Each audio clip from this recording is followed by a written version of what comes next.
Welcome to Buffalo Campday Recap. I'm Thad Brown along with AJ Feldman. This is practice. This is the time of year when I forget what number of practice we're on. But it'll be practice number 9, yeah, technically. 9, yeah. If you include the stadium session last Friday night. 8th practice here at Fisher. No pads today, just helmet and shorts.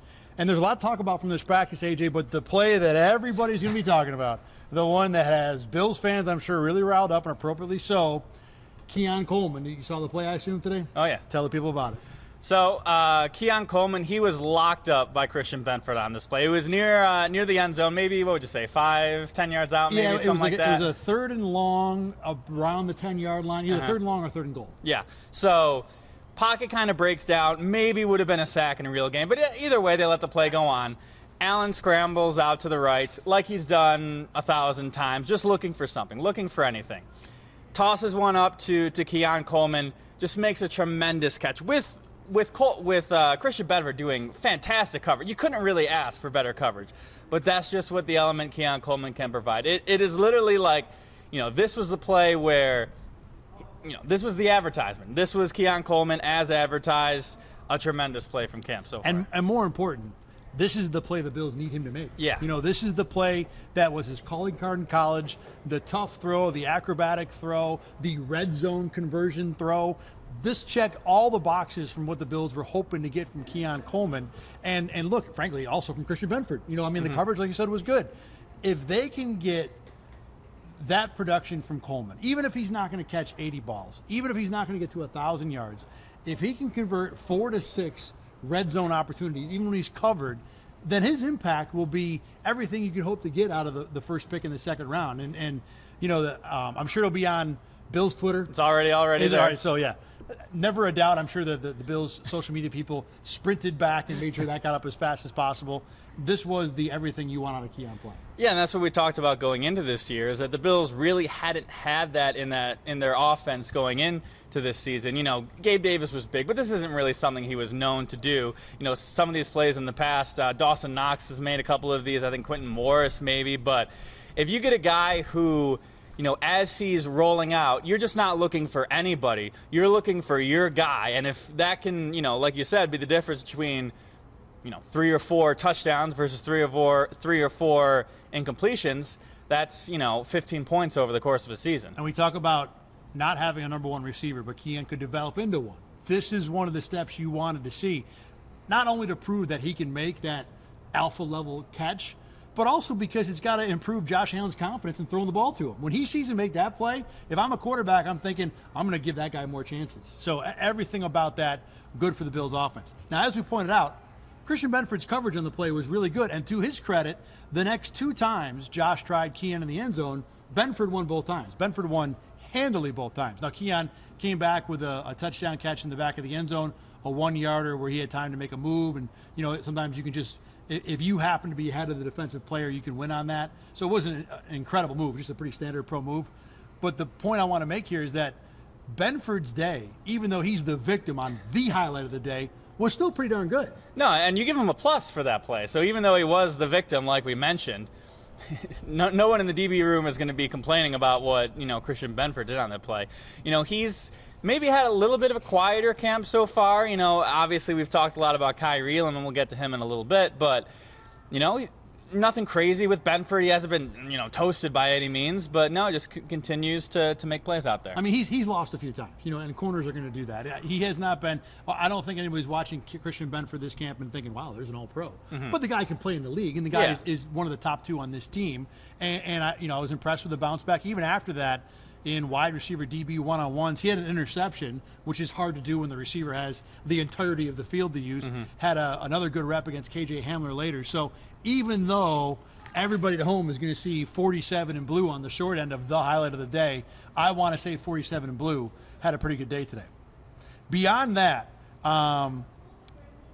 there were some negatives. Couple drops today. Yeah, well, a lot of drops. And it was from the guys who have been well known for drops in this camp, James Cook and Marquez Valdez-Scantling. The James Cook story, and really the MVS story, begins long before team drill started. Cook was doing just kind of half-speed routes, warm-up routes with the tight ends. He's been doing this every day during the special teams period. And not only is it against air, but it's not with a quarterback. It's like 50% of like individual route drills, and he had 3 of those bounce off his hands. Then during team drills, from about the 9, had a little out pattern, was wide open at the 1-yard line to walk-in touchdown, ball goes right through his hands. So, and this was after Cook made a pretty good 30-yard catch down the field, wide open, nothing special about the catch, but at least he made it. Yeah, it was a very nice play. In addition, and we'll get back to Cook in a minute, in addition, MVS had 2 drops in the traditional warm-ups versus air. So guys that you're worried about with the hands, and the MVS hands have been a constant issue cropping up left and right. Same for Cook. You know, today was probably what I'm sure what both players hope is the basement for what has been a poor camp in this particular area. Certainly, if you had to pinpoint one part of James Cook's game that has room to grow, it's certainly the hands. You know, he is a weapon out of the backfield, but it just seems like every time there's a drop, it's such a big play. You know, it's a touchdown, it's a first down, it's things of that nature. So, and that's why, you know, Ray Davis, you know, Ty Johnson, these players are more receiving backs, maybe kind of as an insurance policy. So it's certainly a part of Cook's game that he needs to shore up here. It's frustrating to have to need an insurance policy for your number 1 back for the one thing he's supposed to do very well. And he has said this a few times. His hands were not a red flag coming out of college. This is almost all brand new. But the problems he had last year have continued into this year. And as for MVS, who I still think is probably going to make this roster, look, this is kind of who he is. He's been in the league for a long time. He's going to make some big plays. He's going to get you big chunks down the field.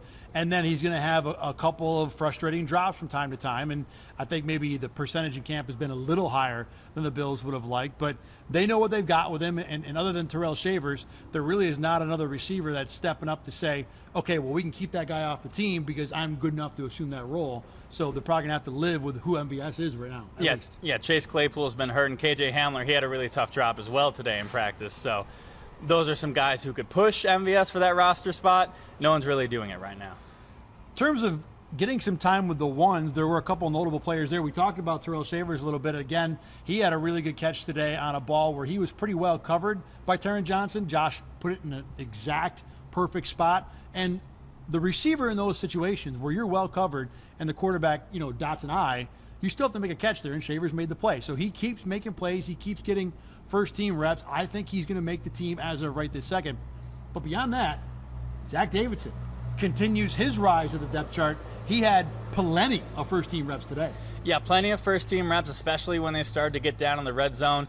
And obviously, you look at the tight end depth chart, you know, you got Knox Kincaid at the top. That third slot, it's been Quentin Morris's for, you know, a couple of years now. At this point, we know kind of what Quentin Morris is. He's respectable. He can do his job. He can block a little bit. He can catch a little bit. He can play a little special teams. Zach Davidson's the big question mark.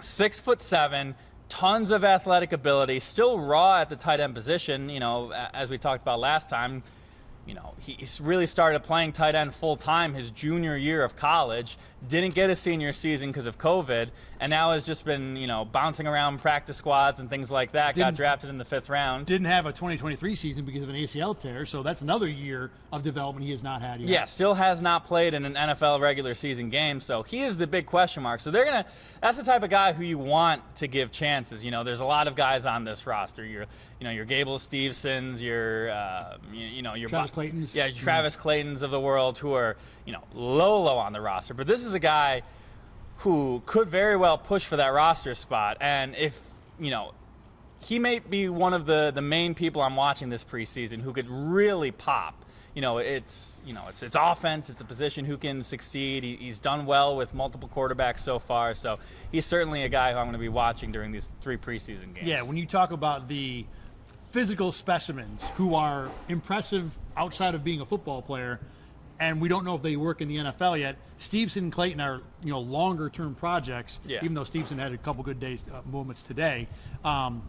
Davidson's a guy that could impact the game this year. I mean, he could, at 6'7", like you said, as a third tight end, this is a guy, you give him some reps, he can be dangerous down the field. Yeah, we talked about Keon Coleman before. You get those two guys in a red zone set, I mean, those are 2 really tough players to defend in that situation. Speaking of tight end, Josh Allen, Dalton Kincaid had a rough day. 2 different plays, they were wildly on a different page. One should have been a Christian Benford interception, bounced right off his hands. They did have a nice conversion on a 4th down play, close to the red zone, close to the goal line. Didn't quite score, but got to the 1. But, you know, for the most part today, a little frustrating because this is the guy who a lot of us think will be the number 1 target. It's still early in camp. We're August 4th, 3rd, whatever it is. So not anywhere near a concern point of view. But it was a bad day today for sure. Yeah, and that second one, it seemed like there was a linebacker coming in on a blitz, and Allen thought that Kincaid was the hot read. Kincaid didn't seem to agree with that. So that's a situation that you really got to figure out, you know, who the hot read is. And he's going to be the hot read a lot this year. A guy who, you know, makes his money in the slot, usually close to the quarterback, closest in terms of outside in, a big target, a good hands target. I mean, Dalton Kincaid checks all the boxes for being a hot read on multiple plays. So you got to be on the same page with the QB there. Yeah, and that first one seemed like some sort of an option play where they both just thought the other was doing other things. And you would have to think that they're going to put more plays like that on Kincaid's plate where they both have to make decisions, they have to read each other. You know, we obviously saw Gabe Davis in the past, you know, a lot of miscommunications there with Josh Allen. Yes. So as more gets put on Kincaid's plate, these are some of the things that they have to figure out. Finally today, I want to talk a little bit about Kaiir Elam, who is everybody's darling from this camp, and deservedly so. The guy keeps making plays. Kind of a quiet day today. I did not notice him with much of anything today. No, not really positive or negative, I thought. Exactly. Yeah, even in one-on-ones. I think Which last year you would take for Kaiir Elam. That would be a great day for him, exactly. But we got a chance to talk with him today. Sean McDermott talked about Elam during his press conference early in the day. And, you know, a lot of the stuff that you would expect to hear from Sean McDermott. One thing that did stand out is McDermott talked about him having a clean slate, some new coaches. Jamal Dye, the new corner coach, replacing John Butler, more or less, not exactly the same job. Butler had a ton of responsibilities last year. But it seems like the new coaching staff is perhaps the better fit, or a fit that Elam needed, because so far, a week and a half, 2 weeks into camp, he is responding to whatever this new coaching is getting. Yeah, either A, the coaching fit meshes well, and I asked Elam about that, and he likes a guy, he brings a lot of energy, he's a big fan of him. Or B, you know, kind of coincidentally, there's just so much new from last year. A new defensive coordinator. So far, it's been Bobby Babich calling the plays. It's a new voice there. You know, you even have new safeties. Not that should really help Elam, but there's so much new that it almost, you know, you can't imagine a situation more where things are more new than what they've been in the past, which has been bad.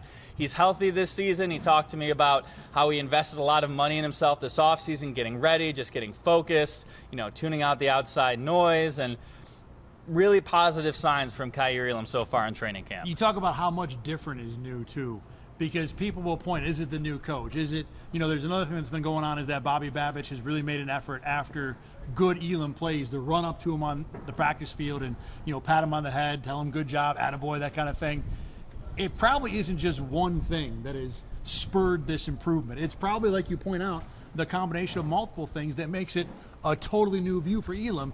Either way, it is working so far. Yeah, McDermott talked about that. He didn't want to single out this is what they were doing with Elam, but some of this encouragement is just fake it till you make it. You know, give them confidence, even when sometimes it might not be deserved, to build that confidence. And Elam said, you know, he can feel his days stacking on top of each other, momentum building at the next. So all positive signs. And, you know, that third cornerback spot was a real question mark coming into this training camp. We talked about maybe a veteran ad. Right now, I don't think Brandon Beane's making any calls. Yeah, and, you know, the fake it till you make it thing sounds kind of disparaging almost to Elam. And although that is essentially what McDermott is saying, the way he put it was give belief before you get it or before you've earned it. And I think that can have an impact. Look, these are still kids. 22, 23-year-olds. You know, some of them need to be built up, and the Bills have been certainly making an effort to make that happen. All right, time to hand out some turkey burgers, the standout players and or plays from practice today. AJ, I'm going to let you go first because I'll take the easy one. There you go. Yeah, Keon Coleman. Obviously the great play over Christian Benford. Had another touchdown, like you said, on a little slant route, which is a really nice play, which Allen put a lot of mustard on that ball. If Keon Coleman wasn't there, at least one or two of the media members would have been decapitated by that throw, so thank you to Keon Coleman. But no, another good day. No real drops, no real things of note, just all positives for Coleman. He did have one thing in the one-on-ones at the end. There was a play where he had beaten his man and the ball wasn't close and clearly seemed to be on the wrong page with whoever the quarterback was. I think it was Josh Allen. And Joe Brady had to pull him aside afterward and kind of talk to him a little bit. Typical rookie stuff, though. My first turkey burger will go to Christian Benford. We talked to him a lot. Look, the guy made a ton of plays today. Did he make all of them? No. But when you make an interception in one-on-ones, that's an incredibly hard play to make on top of all the different pass breakups, most of them against Keon Coleman. 47 deserves a turkey burger for sure today. I'm giving one to Matt Collins in those one-on-ones. There was a play where he was getting covered by Ingram like crazy. Ball kind of floated into him deep down in the end zone. Somehow he made the catch. I really don't know how. It kind of just fell into his lap. It almost seemed like accident, but to make that play kind of falling down, it works out. I was really impressed by that play. Gable Stevenson gets a turkey burger for me today. Just absolutely blew right past Cedric Van Pran Granger on a 2-point try with the second team today.